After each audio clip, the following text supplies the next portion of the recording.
They never asked her name, only what country she crawled from, only how far her accent bled, only how many miles her shadow carried sin. But her name was Adassa, like the myrtle tree in the old stories, born under the smell of dust and mangoes in a village too small to be printed on American maps. She wore silence like a second skin, a soft girl, skin the color of cinnamon bark, eyes like rivers holding back rain. When she stepped onto that bus in Honduras, she wasn't looking for a dream. She was running from a nightmare. Her brother had vanished. Her mother stopped speaking, and the only thing that still made sense was a folded photo in her shoe. Her cousin, smiling in Texas, wearing a shirt that said, "Land of the Free." But freedom got conditions, and borders got teeth. By the time she crossed into Arizona, her shoes were gone, her left foot wrapped in rags, her lips cracked from the sun, and her baby girl, still in her womb, still holding on. No man helped her. No angel came down, only wind, only thirst, only the sound of her own breath gasping like a prayer half answered. When they found her, she was kneeling in the sand, holding her belly, murmuring one word like a psalm. Dignidad? They cuffed her anyway, threw her in the back of the truck like cargo, and when the officer asked her name, she didn't answer, because Adassa wasn't sure she still had one. If you've ever been treated like a problem before they even knew your story, stay close. Her voice was taken, but her truth still burns. The room was cold, not from the air, but from the way the judge looked at her, like she was already guilty, like her skin was a confession. Adassa sat still, hands folded, eyes lowered, like her mama taught her. The court-appointed lawyer didn't know her language, didn't ask for her side, didn't look her in the eye, just mumbled something about processing and detention. The judge, a woman with pearls and perfect English, tilted her head, read Adassa's file like it was a bad novel, and asked, "Why didn't you apply for asylum the legal way?" Adassa didn't understand the words, but she felt the sting, because no one told her how to be legal when you're running from the kind of men who don't leave bodies behind. She tried to speak, tried to say she was afraid, that they threatened her baby, but her voice cracked, her throat dry from days without water. The judge laughed, right there in the courtroom, as Adassa broke into tears in front of strangers who didn't flinch. "You people always cry when it's too late," she said. No gavel slammed, no mercy given, just a stamp, a sentence, and an order for removal, but someone was watching. A young woman in the back, clipboard in hand, eyes wide like the truth just touched her. And that young woman, she wasn't ready to stay silent forever. They gave her a number, not a name, not a reason, just a number taped to her shirt and a concrete cell where the lights never slept. It smelled like metal and sweat, like forgotten people, like prayers stuck in the walls. She was 4 weeks from giving birth, but they didn't care. No mattress, no doctor, only cold floors and colder stairs. The other women kept quiet. Some curled up like shadows. Others stared at nothing. Adassa chose the corner, where the flickering light couldn't reach her belly, where she could still hum the lullaby her mother used to sing, "Duérmete niña, que el sol ya se va." It was the only thing that still reminded her she was alive.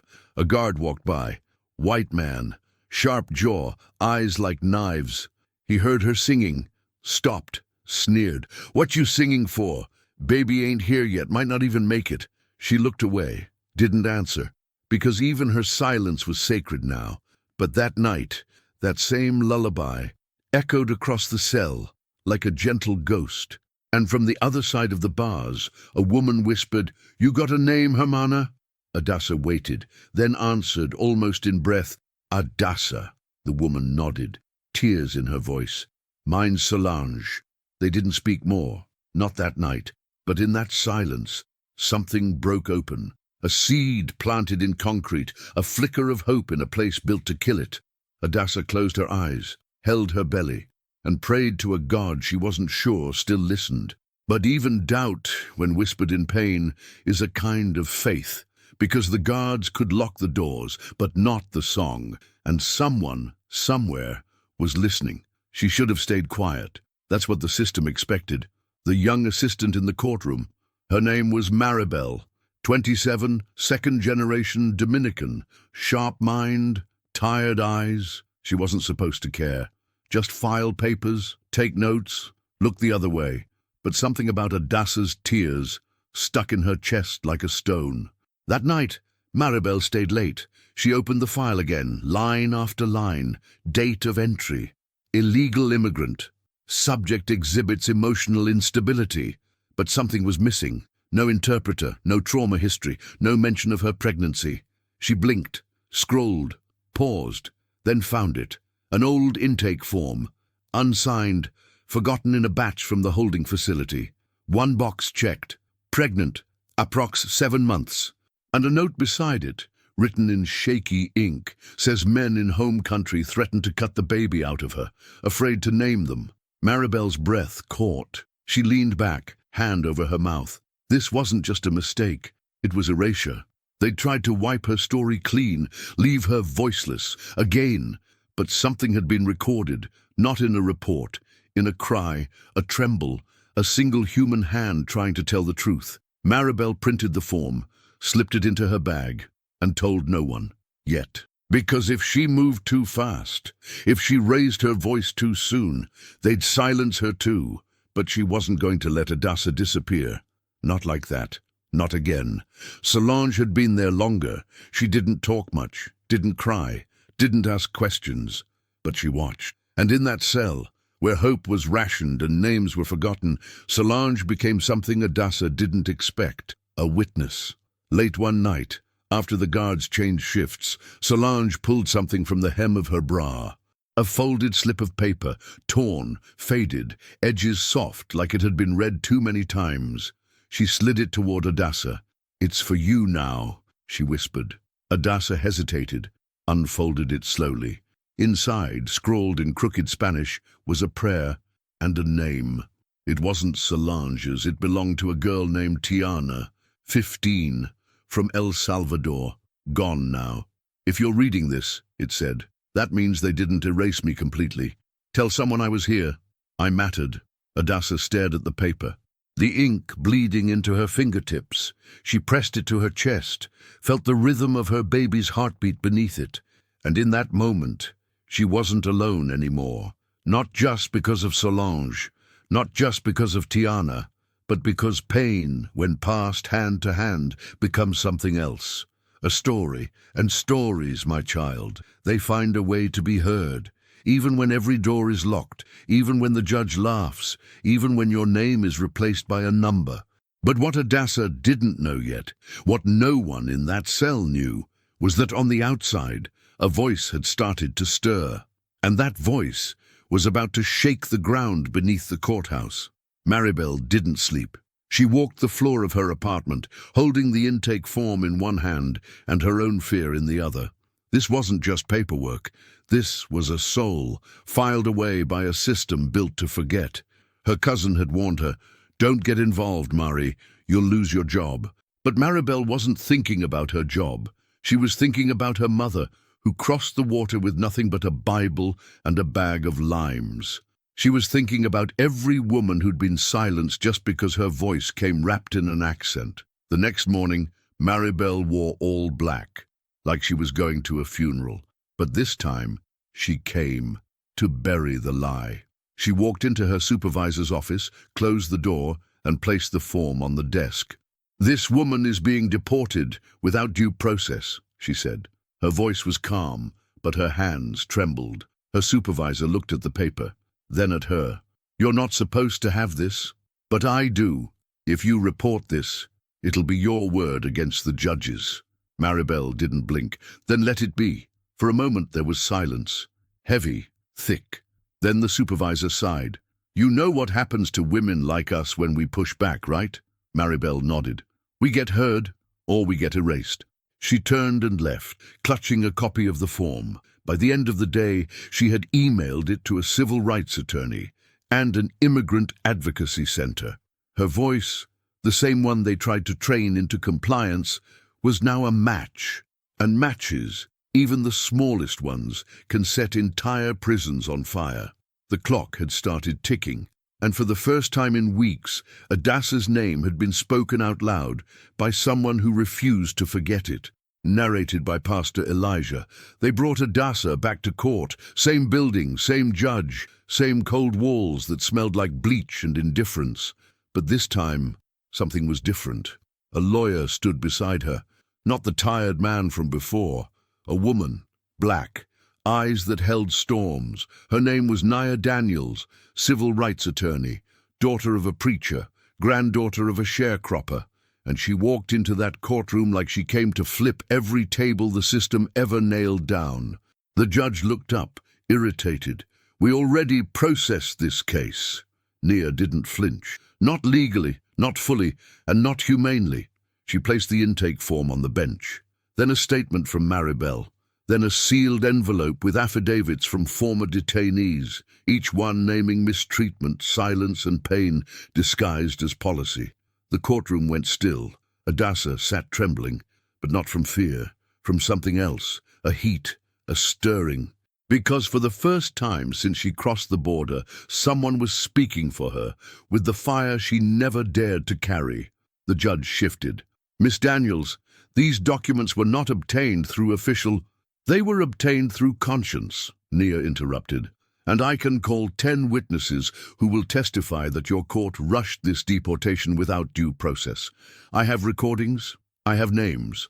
The judge paused. And that silence, that small, heavy silence, was the sound of a wall cracking. But just as the tide began to turn, a man in a dark suit entered the back of the courtroom. Ice! He leaned over to whisper something to the bailiff, and suddenly Adassa was ordered to stand. "She's to be transferred to a federal facility today," they said. No one looked at her belly. No one asked if she could walk. They just pointed, like she was cargo, like the truth hadn't just been laid bare on the floor. And as the cuffs clicked around her wrists again, she locked eyes with Nia, not with fear, but with a question. "Will they erase me again?" And Nia whispered, so only she could hear, "Not if I can help it." But somewhere deep inside, Adassa already knew. They wouldn't let her leave in silence this time. The federal van smelled like gasoline and sweat. No windows, just steel, just metal benches, just breathing. Adassa sat chained to the seat, her wrists raw, her ankles swollen, her belly heavy with a daughter who had no idea how hard her mother was fighting to be allowed to hold her. Next to her, Solange whispered a prayer, soft, steady. "Dios no se duerme, Dios no se duerme." But in the front seat, a different kind of prayer was being written. Nia Daniels had called a press conference. She stood outside the courthouse, microphones in her face, reporters circling like vultures. But Nia didn't flinch. This case is not just about one immigrant. It's about a system designed to erase the dignity of women of color before they even speak. Adassa crossed the border because she was fleeing death. And when she got here, what did we give her? Chains, silence, and a judge who laughed at her tears. The footage aired on the evening news, in Spanish, in English, across phones and living rooms and hearts. Maribel watched it from her kitchen, hands shaking because her name hadn't been mentioned, but her courage echoed in every word. That same night, a Catholic shelter in Texas reached out. A nun named Sister Lourdes faxed a document to Nia's office, a scanned paper from a parish in Honduras, a birth record, a letter, and a photo.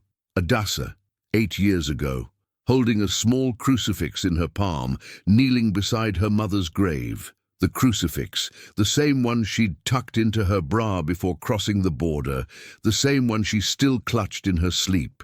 And now, that symbol of her faith was about to become the proof of her personhood, because no matter how many numbers they taped to her chest, Adassa never stopped being somebody's daughter. And that crucifix? It was never just jewelry. It was a name. It was a story, and it was the key they never saw coming. They took her to a place with no clocks, no day, no night, just buzzing lights overhead and a guard who never smiled. The federal facility was colder, not in temperature, but in soul. Here names were replaced with case numbers. Here Adassa became Detainee deter Forto 27F. Her stomach ached with each step. The baby moved less now. Stillness in the womb, a kind of silence no mother wants to feel. They placed her in medical observation. 4 white walls, 1 metal cot, no blankets, no window. But walls can't hold the spirit when it already knows how to fly. Each night she sang softly, the same lullaby, the same syllables of home. Duermete, niña. But on the 3rd night, as her voice cracked mid-verse, a nurse came in, different from the others, older, black, with tired hands and kind eyes. Her name tag said E. Monroe. She didn't speak at first, just checked vitals, heart rate, blood pressure, pulse. But then she paused, saw the crucifix hidden in Adassa's bra strap, and touched it gently. "That yours?" Adassa nodded. The nurse reached into her pocket, pulled out a folded paper. "You have a lawyer now." Adassa didn't understand every word, but she knew what that meant. Hope. The nurse leaned in, voice low. "She's fighting for you, and I'm gonna help." That night, for the first time in weeks, Adassa slept, not because she was safe, but because she wasn't alone, and the room with no windows suddenly didn't feel so closed. The next hearing was rushed. That's how they always do it. 1 folder, 1 judge, 5 minutes. But this time the folder had changed. Inside, a medical record. A statement from Sister Lourdes, a translated letter from Adassa's old pastor in Honduras. Proof that she was hunted, that they carved threats on her door, that they promised to take her baby before it was born.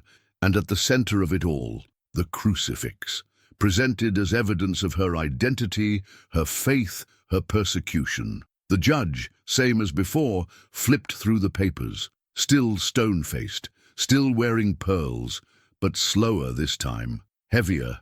Nia spoke calmly, clearly.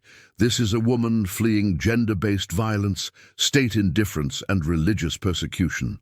She qualifies for asylum under U.S. law." The judge cleared her throat. "And where is this woman now?" Nia looked her dead in the eyes. "In your custody. 7 months pregnant, still shackled, still singing lullabies to a child that hasn't yet been allowed to feel sunlight." The courtroom fell quiet. Even the ICE agents shifted in their seats. Then for the first time, the judge looked not at the papers, but at the woman they belonged to, Adassa. She was wheeled in, still cuffed, eyes swollen, back bent. But there was something in her face now. Not defiance, not pride, stillness. Like the center of a storm that refused to bow. The judge opened her mouth, and what she said next would change everything. "Let the record show." That's how the judge began, her voice low, controlled. Like a woman trying to hold back something she never meant to feel, she read slowly, through the evidence, through the testimonies, through every line that exposed how the system had failed. And for a moment, just a moment, it was like she saw Adassa not as a file, but as a mother, as a woman, as a human. This court acknowledges the failure to provide appropriate interpretation and due process. Furthermore, we acknowledge the subject's risk if deported and the credible evidence of persecution. The room stayed silent. No gavel, no loud announcement, no headline, just words. But when you've been silenced for too long, even a whisper can be liberation. Nia reached for Adassa's hand, and for the first time since her crossing, Adassa cried without shame. The ICE agent turned away. Maribel stood in the back, tears on her cheek. The judge leaned forward. "Release is authorized under humanitarian grounds, effective immediately. But even then, freedom didn't come easy, because before they uncuffed her, before they handed her the documents, they asked her one final question. 'Do you have anything to say for the record?' Adassa stood, her legs shaking, her baby pressing low in her womb, and she whispered, 'I didn't come to steal.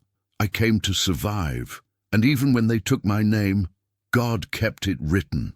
Not a sound in the room, not a breath. Because truth like that don't need to scream, it only needs to stand. 2 days later, in a women's clinic on the east side of Houston, Adassa gave birth. No cuffs, no guards, just pain and light.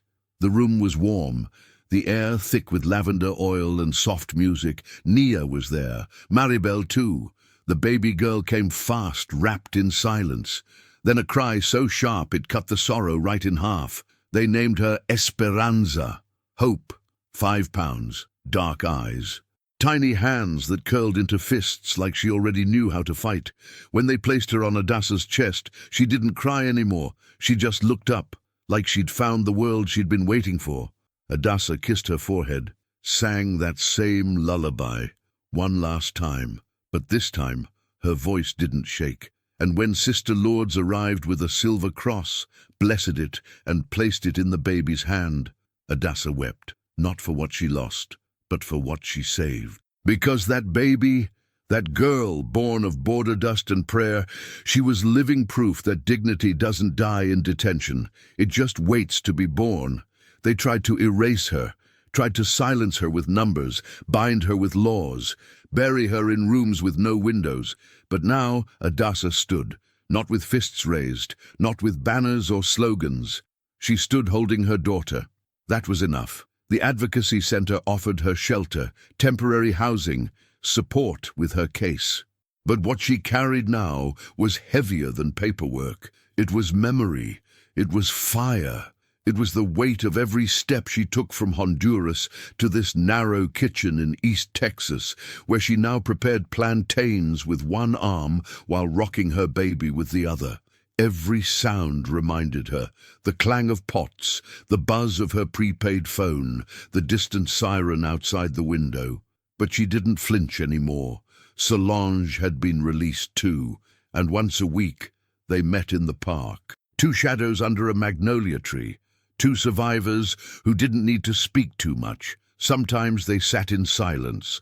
Other times they read aloud from the tiny Spanish Bible a nurse had slipped into Adassa's coat the day she walked out free. But what changed her most was the way people looked at her now, like she mattered, like her story had weight, like her voice, so soft, so stitched with scars, was being heard beyond the gates. Nia filed the civil case. Against the facility, against the judge, against the system that tried to pretend Adassa never existed. They said it would take years, maybe longer. But time didn't scare Adassa anymore, because now she knew you don't need to scream to make the earth tremble. You just need to survive. And survival, my child, is the loudest testimony of all. It was the kind of morning that felt like memory. Grey skies, still air.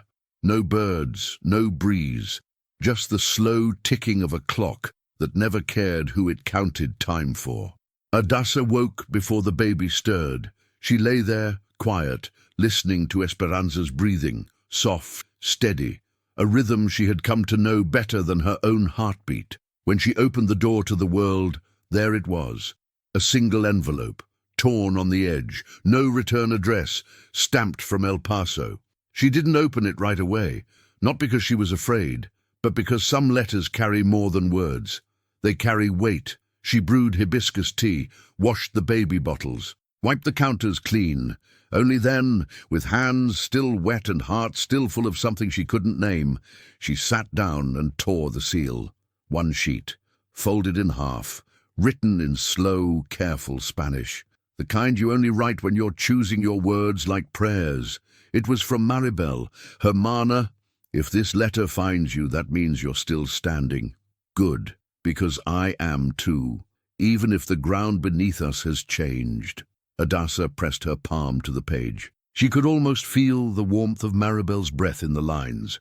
They moved me, said I broke rules I never agreed to, said I stepped over a line that was never mine to cross. But the truth is, I never believed in their lines. Not the ones drawn in law books, not the ones wrapped around borders, and especially not the ones that try to tell us who matters. When I saw you in that courtroom, I didn't see a stranger. I saw reflection of my mother, of my aunt, of the girl I might have been if God had drawn the map just a little different. You didn't ask me to fight for you, but you reminded me why I still can. Adassa let the paper fall into her lap. She looked over at Esperanza, asleep in a second-hand crib, thumb in her mouth, peace on her face. And then she kept reading. They'll forget my name in their records. They always do. But I left a copy of your file with someone who won't. someone who still believes stories matter. Your story won't die in the dark. It'll walk. It'll reach people you'll never meet. It already has. Tell your daughter that she was born from more than just your body. She was born from your silence, your stillness, your survival. Tell her that silence can be sacred, and when it refuses to break, it can still move mountains. I don't know if we'll meet again. Maybe in another courtroom. Maybe in a church pew where our grandmothers used to cry. Or maybe in a garden where no one asks us for our papers. Until then, stand tall. You are not a number. You are not a case file. You are a name, and your name has not been forgotten. No signature, just space, as if to say, some things are too holy to be signed. Adassa folded the letter slowly, placed it inside her Bible, tucked between Psalm 147 and the drawing Esperanza made last week. Just scribbles in crayon. But one shape looked like a bird, or maybe a flame, or maybe something breaking free. She lit a candle, not for protection, not even for hope, but for remembrance, because in that letter, wrapped in ink and ache, she found what she'd crossed deserts and detention centers to find: proof. Proof that her story was not invisible, that someone heard, that someone answered, that someone risked something to say, I see you. And when a woman like Maribel uses her voice to carry the name of another woman, that name becomes unerasable. That, my child, is what they never teach in court. That dignity don't always roar. Sometimes it whispers.